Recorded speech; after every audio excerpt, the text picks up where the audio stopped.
নতুন একটি ভিডিওতে সবাইকে শুভেচ্ছা জানাচ্ছি। আমাদের একটি বিষয়ে সবারই অবগত হওয়া প্রয়োজন।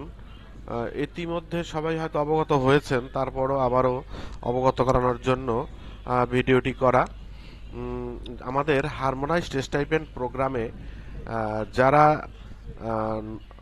আমাদের যে বর্তমানে যে আমরা যে নগদ অ্যাকাউন্ট রূপান্তর করছি, সেটি যাদের নতুন অ্যাকাউন্ট হয়েছে, বিকাশের পরিবর্তে আমরা তাদেরকে নগদ অ্যাকাউন্ট দিয়ে পরিবর্তন করে দিচ্ছি। এবং একটা বিষয়ে লক্ষ্য রেখেছেন হয়তো, যে যখনই তাদেরকে আমরা সংরক্ষণ বাটনে ক্লিক করছি, সাথে সাথে কিন্তু ওই শিক্ষার্থীর ডাটাটি আমাদের প্যানেল থেকে অদৃশ্য হয়ে যাচ্ছে, অর্থাৎ সেটি আপডেট হয়ে আমাদের পিএমইটি সার্ভারে চলে যাচ্ছে। সেটি কিন্তু আমরা আর এখানে পাচ্ছি না।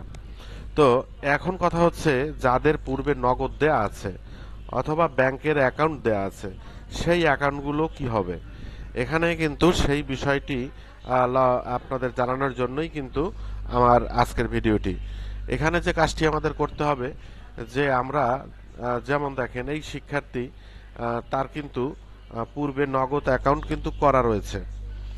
তো নগদ অ্যাকাউন্ট কিন্তু তার আপডেট করা ছিল, কিন্তু এখন আমি যখন প্যানেলে ঢুকলাম, প্যানেলে ঢোকার পরে আমি পেমেন্ট অপশনে যাব। পেমেন্ট অপশনে দেখুন, এখানে কিন্তু পেমেন্টের ধরন ফাঁকা হয়ে আছে, অর্থাৎ এখানে কিন্তু কিছুই নেই। এবং মোবাইল ব্যাংকিং সেবা প্রদানকারী কোনো নির্বাচন করা নেই, রাউটিং নাম্বার নেই, শুধু তার মায়ের নামটি দেয়া আছে এবং একটি অ্যাকাউন্ট নাম্বার দেয়া আছে। তো এখানেও কিন্তু আমাদেরকে আপডেট করতে হবে, অর্থাৎ যারা নগদ অ্যাকাউন্ট পূর্বে করা আছে তাদেরও কিন্তু প্রত্যেকের প্যানেলে ঢুকে আমাদেরকে আপডেট করতে হবে। এখন এখানে আমি নিশ্চিত যে এই বাচ্চার বা শিক্ষার্থীর, তার কিন্তু এই এনআইডি, বাবা মায়ের এনআইডি দিয়ে তার অ্যাকাউন্ট করা আছে। তো আমরা প্রথমে যে কাজটি করব, এখানে জাতীয় পরিচয়পত্র, বাবা মায়ের দুইটি আমরা ভেরিফাই করব, যেহেতু এগুলো আগেই ভেরিফাইড করা, কারণ নগদ অ্যাকাউন্টে তারা টাকা পাচ্ছে। তো আমি ভেরিফাই করে, আমি এখানে যেহেতু মা তার অভিভাবক হিসাবে টাকা নিবে, সুতরাং মায়ের ডাটাটি এখানে দিয়ে আমি যদি, এবং আগেই বলেছি, যদি মা থাকে, এই ডাটাটি ডিজেবল হয়ে থাকতে পারে। সুতরাং প্রথমে আপনি যেটি করবেন, একবার পিতা সিলেক্ট করবেন। পিতা সিলেক্ট করার পর পিতার ডাটাটি আপলোড হবে। এরপরে আবার এখান থেকে মাতার তথ্যটি আবার ক্লিক করবেন, সঠিকটি ক্লিক করার পরে তারপরে জাতীয় পরিচয়পত্র ভেরিফাই করে দিবেন। ভেরিফাই দেওয়ার পরে কিন্তু তার এখানে জাতীয় পরিচয়পত্র ভেরিফাই হয়ে চলে আসবে এবং আমাকে সার্ভার দেখাবে যে তার এটা সঠিক আছে। ওকে, এবার আমি চলে যাব পেমেন্টের অপশনে। যেহেতু তার মা এখানে, তো মায়ের নামটি কপি করে নিব। কপি করে এখানে পেমেন্টের ধরনে মোবাইল ব্যাংকিং সিলেক্ট করে দেব। সিলেক্ট করে আমরা একটু অপেক্ষা করব। একটু অপেক্ষা করার পরেই এখানে কিন্তু এটি লোড হয়ে চলে আসবে যে পেমেন্টের ধরন। একটু অপেক্ষা করি আমরা।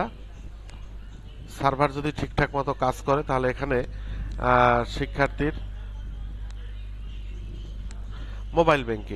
মোবাইল ব্যাংকিংটা চলে আসলো। মোবাইল ব্যাংকিংটা চলে আসার পরে এখানে মোবাইল ব্যাংকিং সেবা প্রদানের নগদ অটোমেটিক কিন্তু চলে আসছে। আমাকে কিন্তু আর সিলেক্ট করতে হলো না, নগদ অটোমেটিক চলে আসছে, কারণ এটি তার পূর্বে ছিল। এখন এখানে রাউটিং নম্বরটা কিন্তু আসেনি। সুতরাং এখানে যে সমস্যাটা হবে, আমরা একবার এটাকে বিকাশ সিলেক্ট করব।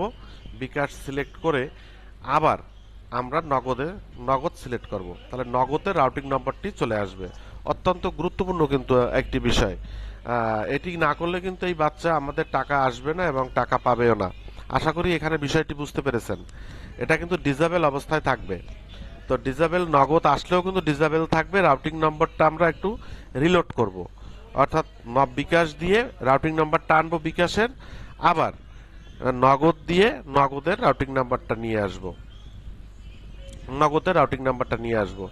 নিয়ে এসে তারপরে আমরা এখানে মায়ের নামটি পেস্ট করে দিব হুবহু, এবং হিসাব নম্বর যেটি ছিল সেটি আমরা জানি যে আগের হিসাব নম্বরটাই এখানে থাকবে, এটি ঠিক থাকবে।